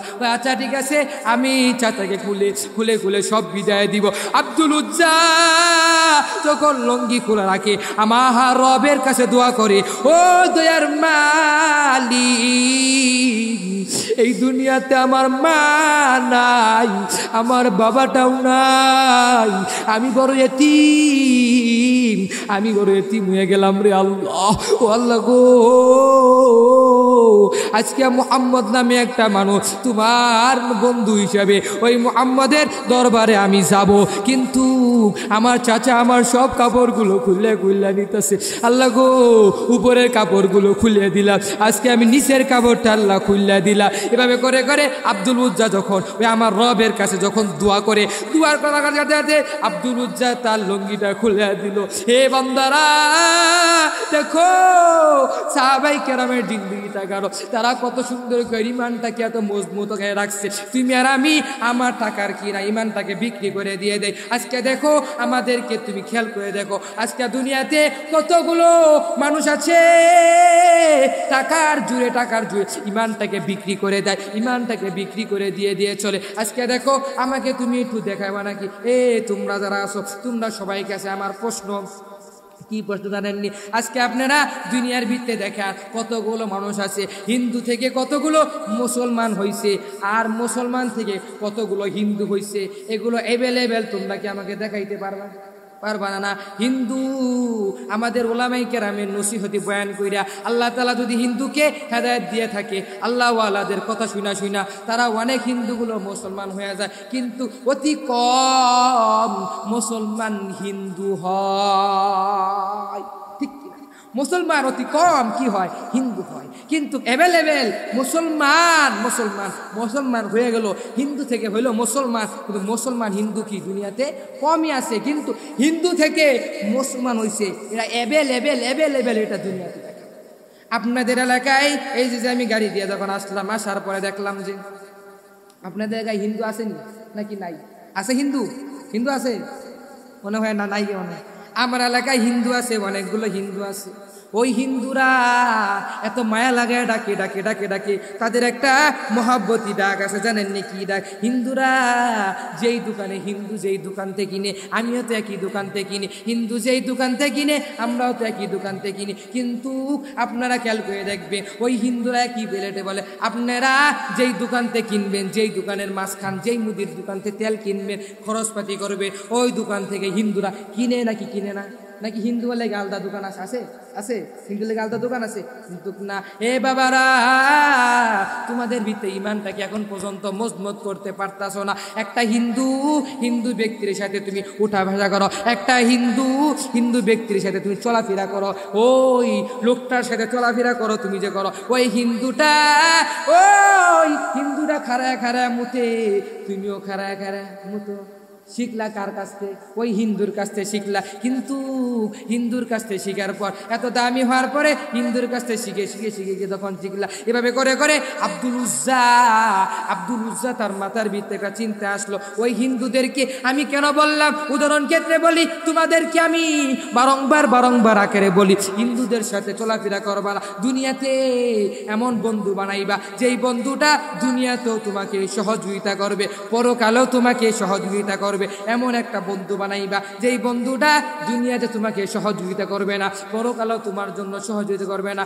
এমন বন্ধু তোমরা কোশ্চিন কালেও বানাইবে না। ও বাবারা, তোমরা শুনিয়া রাখো, হিন্দুরা দেখবা যে অনেকগুলো বলে, আবার রংপুরের ভিতরে এক হিন্দু নেতা আছে, উনি তো নেতা হইছে। তিনি শুনি মাঝে মধ্যে শুনি, আমি যখন এক জায়গায় মাহফিলে গেলাম, যাওয়ার পরে দেখলাম ওনার সাথে দেখা হইলো, ওই আব্দুল হাকিম সাহেব পিসা হুজুর কেমন আছেন? আমি বললাম জি আলহামদুলিল্লাহ ভালো আছি। এভাবে করে করে বললাম। যখন ওই হিন্দু ব্যক্তিরা আসলো, আসার পরে হিন্দু ব্যক্তিরা যখন কথা বললো, দেখলাম যে ওই হিন্দু ব্যক্তিরা দেখলাম যে ওই নেতা দেখলাম যে কত সুন্দর করে উমরের কিচ্ছা কাহিনী বলে, কত সুন্দর করে উসমানের কিচ্ছা কাহিনী বলে, কত সুন্দর করে আবু বকরের কিচ্ছা কাহিনী বলে। এভাবে করে কিচ্ছা কাহিনীগুলো বলতে থাকে। এভাবে করে করে করে ওই কিচ্ছা কাহিনীগুলো বলে। হাই রে, এত সুন্দর করে মানুষদেরকে বুঝায় দেয়। আমিও সূরা ফাতিহা পড়ি, উনিও দেই সূরা ফাতিহা কয়। আমিও সূরা কত সুন্দর করে মধুর কণ্ঠে তেলাওয়াত করি, উনিও কত সুন্দর করে মধুর কণ্ঠে তেলাওয়াত করে। হাই রে, হিন্দু কিভাবে উপকূলা পড়ে। হাই রে, কত হিন্দুগুলো আছে, কত সুন্দর করে দেখবা যে ওই যে ভারতের মোদী সরকার, ওই মোদী সরকারের দিয়ে খেয়াল করবা, মোদী সরকারের দাড়িগুলো কত সুন্দর আছে না? সরকারে কি দাড়িগুলো কত সুন্দর, ওই মোদী সরকারের দাড়ি দেখেন, তার দাড়িগুলো কত সুন্দর। তিনি পাঞ্জাবি পিন্দে চলে, আবার দিয়ে মাথায় দিই কত সুন্দর কে ভাগিলে। উনি কি ইমানওয়ালা হয়েছে? উনি কি মুসলমান হয়েছে? না রে, উনি তো ইমানওয়ালা হতে পারে নাই, উনি তো মুসলমান। ওনার ভিতরে হেদায়েত দৌলত ঢুকে নাই। উনি যদি হেদায়েত হইতো তাহলে সব কিছু ফেলে সব ওই মূর্তি পূজা ফেলে তিনি আল্লাহর পথে আসতো। উনি তো হেদায়েত হতে পারে না। কিন্তু ওই যে মনে আছে নমরুদ, ওই যে কারণ তারাও তো আমার নবী কত পরিমাণ অত্যাচার করেছে, এত পরিমাণ কাফেররা মুশরিকরা আমার নবী এত পরিমাণ বিরোধিতা করে করে সবাইকে জানায় দিত, ওই মানুষেরা তোমরা শুনিয়া নাও, তোমরা ওই মুহাম্মদের দরবারে যাইবা না, ওই মুহাম্মদ তো পাগল, ওই পাগলের দরবারে যাইবা না। কিন্তু সারাদিন মুহাম্মদকে পাগল বলে, যখন সন্ধ্যা হয়ে যায় ওই মুহাম্মদের তেলাওয়াত শোনার জন্য ওই কাফের রাজা সিরিয়াল দইরা খাড়া থাকে। সুবহানাল্লাহ। আমার নবীজির তেলাওয়াত এত পরিমাণ মধুর। এই যে আব্দুল উজ্জা, ওই যে আব্দুল উজ্জার যে কাহিনীটা আছে, বান্দারা খেয়াল করে শুনবা। আব্দুল উজ্জা যায় কি বলল? আব্দুল উজ্জা তার মনের ভিতরে একটা চিন্তা আসলো, হয় রে আমার চাচাটা আমাকে নবীর থেকে বিদায় করে দিব, আমার লুঙ্গিটাও খুলে দিতে হবে। কাপড়টা উপরে কাপড় খুলে দিলাম, নিচের কাপড়টা খুলে দিলাম। আব্দুল উজ্জা ওই ন্যাংটা হইয়া ও যে তার যে সৎমাটা আছে, সৎমার দরবারে যায়, সৎমার দরবারে যায় সৎ মাকে ডাকে, ও আমার মা, তুমি একটু গেটটা গুলো। মাকে বারংবার আকারে ডাকে। ডাকার পরে আব্দুল উজ্জা যখন মাকে ডাকলো, ওই সৎমা যখন গেটটা খুললো, গেটটা খোলার সাথে সাথে ওই সৎমা দেখলো যে আব্দুল উজ্জার হালতটা খুব ভালো না, আব্দুল উজ্জার হালতটা কিন্তু ভালো না। ওই মা সৎমা তার চোখের ভিতরে হাত দিয়া ডেকে আর বলে, ওই আব্দুল উজ্জা রে, তোর এই হালত কেমন কইল? আরে তোর এই হালত কে করেছে? আরে তোর এই হালতটা কেডা করছে? আব্দুল উজ্জার ওই সৎমা চোখের সামনে হাত দিয়া যখন বলে আব্দুল উজ্জাকে জানায়া দেয়, আব্দুল উজ্জাকে জানায়া দেওয়ার সাথে সাথে আব্দুল উজ্জা বলে, ও আমার মা, এ মা, আমার চাচা তো আমাকে দুনিয়াতে লালন পালন করছে। ও মা, তুমি তো জানো যে আমার মাওটা চলে গেছে, বাবাটাও চলে গিয়েছে, কিন্তু তুমি তো আমার সৎ মা। আমি তোমার দরবারে আছি, আসার কারণ জানো কি? কারণ হচ্ছে একটা, আমি তোমার কাছে এসেছি, তুমি আমাকে একটা কাপড় দিবা, এই কাপড় দিয়ে আমি ঢেকে ঢেকে ওই মুহাম্মদের দরবারে যাব। মাকে যখন বলে, ওই মা বলে, সৎ মা বলে, আব্দুল উজ্জা রে, আমার তো কোনো কাপড়ই নাই, কাপড় তো কোনো কিছুই নাই, কিন্তু আমার কাছে একটা কম্বল আছে, এই কম্বলটা নিবানি। এই কম্বলটাকে আব্দুল উজ্জার সামনে ভাগ করলো, ভাগ কইরা আব্দুল উজ্জা এইভাবে করে করে তার লজ্জা স্থানের ভিতরে কাপড়টা দিয়ে ধরলো। দিয়ে দেওয়ার পর ওই আব্দুল উজ্জা দিয়ে চলে গেল, ওই মুহাম্মদের দরবারে গেল। যাওয়ার পরে মুহাম্মদের দরবারে যায়, যখন দরবারে ওই মসজিদ নববীর গেটের সামনে গেল, যাওয়ার পরে দেখলো যে ওই পয়গম্বর, ওই নবী আমার, তিনি দেখলো যে ওই সাহাবাই কেরামদেরকে নিয়ে একসাথে মিলেমিশে ইবাদতের বন্দি জিন্দিগির আলোচনা করতেছে। সাহাবাই কেরামদেরকে নিয়ে এই বয়ানের ভিতরে বসছে। ওদিকে মুহাম্মদের চোখটা হঠাৎ করে ওই গেটের সামনে চলে আসার পর আমার নবীজি ডেকে ডেকে বলে, ওই গেটের বাইরে কে রে? ওর চেহারা দেখা যায় একটু পাগলের মতন দেখা যায়, মাথার চুলগুলো যেমন যেন খসখো, তার মুখটা জানি কেমন, তার শরীরটা কি পরিমাণ ধুলা দিয়া করে ময়লা হয়ে গিয়েছে। ওই আব্দুল উজ্জা দেখলো, যেভাবে করে করে যখন দেখলো নবীজি আব্দুল উজ্জারে হালত যখন দেখলো, নবীজি তো জানে না যে ওটা যে আব্দুল উজ্জা। নবীজি তার মাথার ভিতরে চিন্তা আসলো, কয়কে রে গেটের বাইরে আসো আমার দরবারে, তো পাগল, এই পাগলগুলো আমার দরবারে আসবে, কোনো অসুবিধা নাই, কোনো অসুবিধা নাই, আমার দরবারে সব এক সমান, কোনো পাগল তো এক সময়। আসরে আয় রে তুই কে রে, আয়। এভাবে করে করে যখন নবীজির সামনে যখন আব্দুল উজ্জা গেল, আব্দুল উজ্জা দেওয়ার পরে ওই আব্দুল উজ্জা নবী জিজ্ঞাসা করে, ওই তুই কি রে, তোর পরিচয়টা কি? আব্দুল উজ্জা বলে, আমার দুনিয়াতে মা নাই, আমার দুনিয়াতে বাবা নাই, আজকে আমি বাবার মা হারা হয়ে গেলাম। আবার আমার একটা সৎমা ছিল, এই সৎমারও নিজে চলা পারে না, আমাকে আমার চাচার দরবারে পাঠিয়ে দিল। দরবারে পাঠিয়ে দেওয়ার পর আমার চাচার দরবারে যখন গেল, দেওয়ার পরে আমার চাচার দরবারে গেল, আমি চাচার দরবারে যে লালন পালন লালিত পালিত হইলাম। লালিত পালিত হওয়ার পরে আমার চাচা যখন চাচার কাছে বললাম, ও চাচা গো, ওই যে মক্কার ভিতরে, ওই যে মদিনার ভিতরে মুহাম্মদ নামে একটা মানুষ আছে, ওই মানুষ একটা ইসলামের দাওয়াত দেয়, কালিমার দাওয়াত দেয়, এই দাওয়াতের কাজগুলো করব। চাচার কাছে যখন এভাবে করে করে করে করে যখন চাচার কাছে বললাম, চাচার কাছে বলার পর অনেক কিস্সা কাহিনী আছে। ও মুহাম্মদ, আপনি আমাকে বলে দেন, ও নবী আমার, এই দুনিয়াতে সব কিছু ছেড়ে আপনার দরবারে চলে এসেছি। নবী বলে, ও ভাই, তোর নামটা কি? আমার নামটা হচ্ছে আব্দুল উজ্জা। আল্লাহু আকবার, আল্লাহু আকবার। আব্দুল উজ্জা তার ইমানটাকে এত দামি বানায়া ওই নবীজির দরবারে গেছে। দেখছেন নি কত মুসিবত আইছে, সব ফেলায়া থিয়া আব্দুল উজ্জা চলে গেল বাড়ির দিকে, বাড়িঘর সব ফেলায়া থিয়া নিজের চাচাকে রেখে চলে গেল, সৎ মারা রেখে চলে গেল। এবং যাওয়ার পরে নবীজির দরবারে যখন গেল, নবীজির দরবারে যায় আব্দুল উজ্জা বলে, কয়, এই মুহাম্মদ যখন জিজ্ঞাসা করলো, আব্দুল উজ্জা রে, তোর কাছে যে একজন যে আসলো, তুই যে আসলি, তোর নামটা কি? আমার নামটা হচ্ছে আব্দুল উজ্জা। আব্দুল উজ্জা রে, তুই যে আমার দরবারে এসেছো, এই দরবারে কে গরিব কে বড় লোক এটা আমি দেখি না, এটা আমি কোনোদিনও সবাই এক সমান। এভাবে করে করে আব্দুল উজ্জাকে যখন মুহাম্মদ যখন বলল, যায় আব্দুল উজ্জার কাছে ডেকে ডেকে বলে, এই সাহাবাই কেরামরা আব্দুল উজ্জাকে সুন্দর করে তোমরা রেখে রেখে রাখবা, দেখে দেখে তোমরা রাখবা, আব্দুল উজ্জাকে সুন্দর করে লালন পালন করে রাখবা। আব্দুল উজ্জা তাকে ডেকে ডেকে বলে, ওই আব্দুল উজ্জা রে, তুই যে আমার দরবারে এসেছো, সবগুলো ছেড়ে ছেড়ে তুই এসেছো, ওরে আহলে সুফা নামে একটা জায়গা আছে, ওই জায়গার ভিতরে নিয়ে যাবি। ও সাহাবাই কেরাম তোরা ওরে দেখে রাখবি। আসলে ঠিক আছে আব্দুল উজ্জা, আজকে তুই যে এত বড় দামি হইলি, তোর ইমানটাকে এত বড় ইমান পাওয়ার বানাইলি, আমি মুহাম্মদ হইয়া আমি ওই নবীজির বরকত মুখ দ্বারা, ওই নবীজির বরকত মুখ জবান দ্বারা আব্দুল উজ্জার জন্য একটা নাম রেখে দিল। আব্দুল উজ্জার কাছে কি নাম ডাকছে জানোনি? আমার রবের কাছে দুইটা নাম অনেক পরিমাণ দামি। কোন দুইটা নাম? একটা হচ্ছে আব্দুল্লাহ আর একটা হচ্ছে আব্দুর রহমান।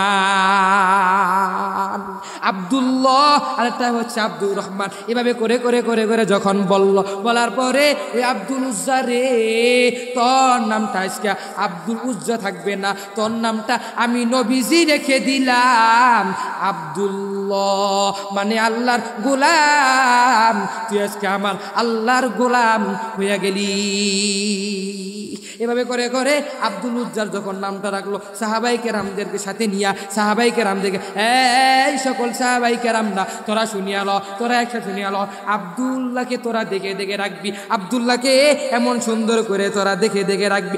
আব্দুল্লাহকে নিয়া ওই আহলে সুফা নামে একটা জায়গা আছে, ওই জায়গায় যাইবি। ওদিকে আব্দুল্লাহকে আহলে সুফার দিকে নিয়ে গেল। তারপর পরে আব্দুল্লাহকে যখন নিয়ে যায়, রাত্র যখন হইয়া যায়, আব্দুল উজ্জা তো ঘুমায় না, আব্দুল্লাহ তো ঘুমায় না। আব্দুল্লাহ না ঘুমায়া কি পরে এত মধুর কণ্ঠে কণ্ঠে কোরআন পড়তে থাকে।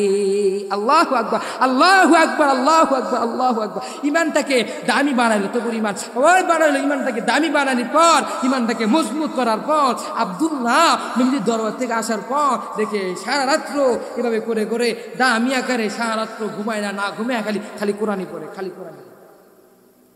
এদিকে সকালে যখন ফজরের সময় যখন সাহাবাই কেরাম নবীজি দরবারে এসে বলে, ও পয়গম্বর, আপনি যে একটা যে মানুষকে আপনি রেখেছেন আব্দুল্লাহ, এই আব্দুল্লাহ সারা রাত্র তো কোরআন শরীফ পড়ে, এই কোরআন শরীফের তেলাওয়াত শোনার কারণে আমরা তো রাত্রেবেলা ঘুম ধরে না, আমাদের ঘুমে ডিস্টার্ব হয়। নবীজি ডেকে ডেকে বলেন, ও সাহাবাই কেরাম, আব্দুল্লাহ কোরআন শরীফ পড়ো, এই তোরা ওকে কোনো বারণ করবি না, ওকে তোরা কেউ বাধা দিবি না। এভাবে করে করে নবীজির কাছে যখন একবার করে বলে, নবীজি বলে, তোরা কেউ ওকে জীবনও তোরা বাধা দিবি না, তাই পড়তেই থাক। এভাবে করে করে আব্দুল্লাহকে কাছে যেয়ে বলে, ওই আব্দুল্লাহ, তুই সারা রাত্র কোরআন শরীফ পড়, তোকে কেউ কোনোদিনও কিছু বলবে না। এভাবে করে করে যখন বললো, আর তুই কোরআন শরীফ পড়বি, যখন ওই উহুদের ময়দানে যুদ্ধ করতে লাগবে, যখন ওই যুদ্ধ করার জন্য যখন ডাক চলে আসবে, তখন ওই যুদ্ধের দিকে চলে যাবি।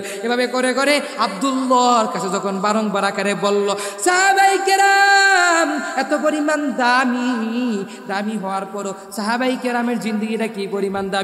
ও বান্দারা, তোমরা যে খেয়াল করে শুনে নিবা, এই যে আব্দুল উজ্জা তার ইমানটা কি পরিমাণ বাড়াইয়া দিল, ওই আব্দুল্লাহ তার ইমানটাকে কি পরিমাণ বাড়াইয়া দিল। কিন্তু তুমি আর আমি, আমাদেরকে তো যুদ্ধের ময়দানে ডাকে নাই, আমাদেরকে তো কোনো কিছু করার জন্য ডাকে নাই, আমাকে তো জিহাদে যাওয়ার জন্য ডাকা হয় নাই, আমাদেরকে ডেকেছে আমার রব, বলেছে তোমরা 5 ওয়াক্ত নামাজ পড়ো, তোমরা রমজান মাসে রোজা রাখো। এই যে সামনে আসছে রমজান, এই রমজান মাসে তোমরা রোজা রাখবা, কিন্তু আঙ্গ মা বাবারা, আঙ্গ ভাই বোনেরা, আঙ্গর কৌমের মানুষেরা, ওরা তো কোরআনের কোনো মর্যাদা বুঝে না, তারা কোরআনকে মজবুত আকারে ধরে পারে না, বছরে কোরআন ধরে না। যখন রমজান মাস যখন আসে, তখন তারা ওই রমজান মাসেই শুধু কোরআন পড়ে, আর যে বাকি যেই মাসগুলো আছে, এই বাকি মাসগুলো তারা কোরআন ধরে না।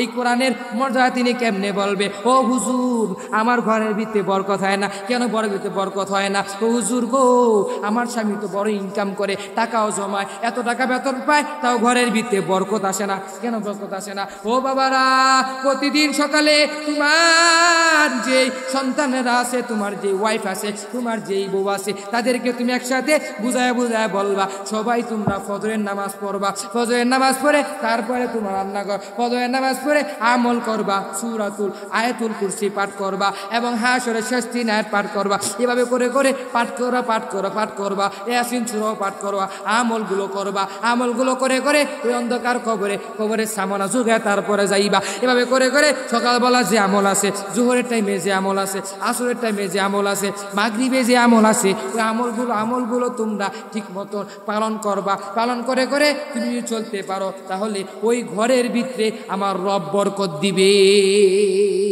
সুবহানাল্লাহ। ওই ঘরের ভিতরে সঠিক আঘাতে বরকত হবে। ওই ঘরের ভিতরে বরকত হয়ে গেলে, ঘর যখন বরকত হবে, তখন ওই ঘর থেকে বড় বড় দামি সন্তান বাড়াইব, বড় বড় আল্লাহওয়ালা বুজুর্গ সন্তান বাড়াইব। বাবারা, আজকে তোমাদেরকে বলি, তোমরা ইমানওয়ালা, তোমরা ইমামে আদালত কায়েম করতে হবে। ওই যে ইমামে আদালত কায়েম করে করে চলবা। তুমি নেতা হইছো, ইমামে আদালত কায়েম করতে হবে। 1 নাম্বার গেল কি? ইমামে আদালত করবা। 2 নম্বর, ভালো কাজের ভিত্তিতে মানুষকে সহযোগিতা করবা। ভালো কাজ কোনটা? ওই কাজ দেখে তুমি সহযোগিতা করো। যদি করতে পারো তাহলে তুমি কামিয়াব হয়ে যাইবা, আর যদি না করতে পারো তুমি জীবনও কামিয়াব হবে না। ওই কবরের সামনা যুগে তারপরে তুমি চিন্তা করবা, ওই কবরের সামনা যুগে তুমি অন্ধকার কবরে যাওয়ার জন্য চিন্তা করবা। ইনশাআল্লাহ আল্লাহ পাক রব্বুল আলামিন সবাইকে কবরের সামনা যুগে অন্ধকার কবরে যাওয়ার তৌফিক দান করো, সবাইকে হেদায়েত নামক দৌলত দান করে দেয়, সবাইকে আল্লাহ তাআলা সুস্থতার নিয়ামত দান করে দেখ। সবাই একসাথে এক বাক্যে বলেন আমিন। সবাইকে আল্লাহ তাআলা দিনের বুঝার তৌফিক দান করে দেয়। এবং যুবকদেরকে পায়ে হাত ধরে বলি, ও যুবক, তোমরা আজকে থেকে তোমরা ওয়াদাবদ্ধ হয়ে যাও। দরকার নাই দুনিয়ার নিজাম, এই দুনিয়াতে কয়দিন বাঁচে থাকবা, তোমরা ইমানটাকে মজবুত করে চলবা, ইমানটাকে মজবুত করে করে করে করে করে করে চলবা। মাতা পিতার খেদমত করবা, ইমানটাকে মজবুত করে করে চলবা। 5 ওয়াক্ত নামাজ পড়বা। আজকে শুক্রবার, জুমার দিন, এই যে জুমার নামাজ কারা পড়ছেন? আজকে তো মাগরিবের পরে তো বয়ান শোনার চলে আইসেন, একবারে মজলিসে ইসলামী মাহফিলে বয়ান শোনার জন্য চলে আইসেন। আজকে শুক্রবার জুমার নামাজ কি কারা পড়ছে? অধিকাংশ মানুষ যদি হাত তুলি দেখবো যে যদি 1000 মানুষ, যদি 1000 মানুষ থাকে, তাইলে মনে হয় বাকি যে মানুষগুলো আছে ও কমই হাত উঠবো, মানে যুবন নামাজ পড়ছে, বাকিটি পড়ে নাই। জিজ্ঞাস করি, হুজুর এই তুমি নামাজ পড়লা না কেন? হুজুর আমার প্যান্ট ভালো না। কি ভালো না? প্যান্ট ভালো না। আরে তোর প্যান্ট ভালো না, এই তোমার কাছে কি শরম লাগে না? শরম লাগে না তোমার কাছে? তুমি যে নাপাক আসো, শরম লাগে না? তুমি একটা ইমানওয়ালা, তুমি একটা মুসলমান, তুমি নবীর উম্মত, তুমি কেন তুমি নাপাক অবস্থায় ঘুরতে আসো? এই অবস্থায় যদি তোমার মৃত্যু হয়, তোমার হালত কি হবে? তুমি তো চিন্তা করে দেখছো? তোমার হালত কি হবে? তুমি তো চিন্তা করে দেখছো? তুমি যে নাপাক অবস্থায় থাকো, এই শরম লাগে না তোমার? ওই করে চিন্তা করে। বাবারা, তোমরা সবাই চিন্তা করো, অধিকাংশ সময় উজুর হালতে কে থাকবা? উজুর হালতে থাকবা, উজু করে করে চলবা। এই জুমার দিন জুমার নামাজটা পুরে নিও বাবারা। এই জুমার চলে গেল, আগামী সপ্তাহে জুমার নামাজ যে আসবে, ওই সালাদ যে আসবে, তোমরা পড়বা ইনশাল্লাহ, যাইবা ইনশাল্লাহ। আমার মসজিদে, ঢাকাতে আমার মসজিদ আছে, গাজীপুরে থাকি, মসজিদ আছে, মসজিদে যাইবা। যদি পছন্দ হয় তাহলে মসজিদে যাই হোক, জুমার নামাজ পড়ার জন্য সবাইকে দাওয়াত দিচ্ছি, একসাথে সবাইকে দাওয়াত দিলাম। আমার মসজিদেও সামনে ইনশাল্লাহ মাহফিলের দাওয়াত, সবাইকে আগের থেকে প্রস্তুত নিতে বললাম ইনশাল্লাহ।